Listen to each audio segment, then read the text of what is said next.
हेर भाइ नजरले आएछु सुधार केन्द्रबाट निस्केछ आज चाहिँ गौरीजी मात्र हुनु र नसा चस्नु गर्थ्यो अरे हो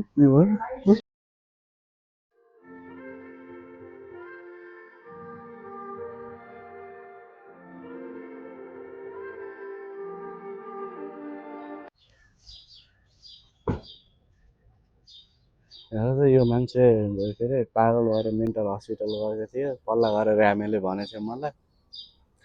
त्यही गर होला नि हामीलाई पनि होइन कस्तो पागल जस्तो हेरिरहेको छ भने त्यही त भने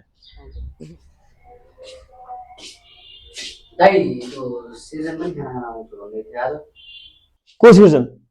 त्यो गजेडी त्यो नछेडी किन बोलाएको त्यसलाई आफ्नो त बेइज्जत गर्यो गयो हाम्रो पनि बेइज्जत गर्नु बोलाएको थियौँ नि नबोल ए भाइ आयो आउनु पर्छ त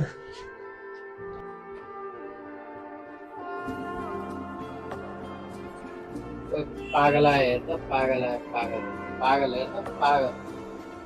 ओए पागल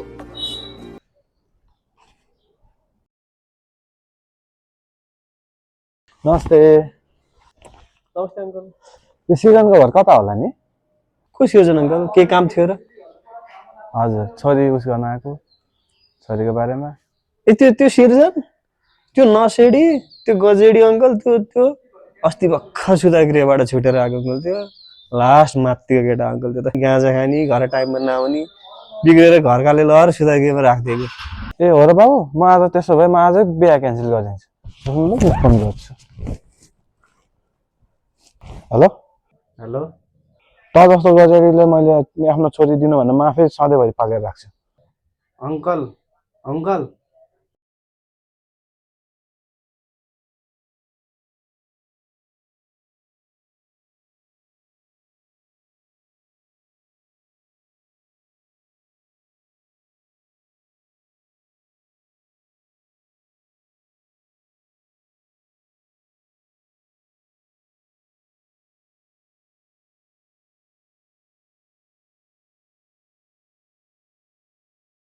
यस्ता अपहेलनाहरू हाम्रो समाजमा दिनौँ घटिरहेका हुन्छन् अथवा जान अनजानमा हाम्रो समाजमा यस्ता घटनाहरू घटाइरहेका हुन्छौँ हामीले बोल्ने शब्द हामीले देखाउने व्यवहारहरूले कसैको घर कसैको जीवनहरूमा असर परिरहेको छ कि मानसिक स्वास्थ्य हामी सबैको मौलिक अधिकार अनि प्राथमिक स्वास्थ्य पनि हो धन्यवाद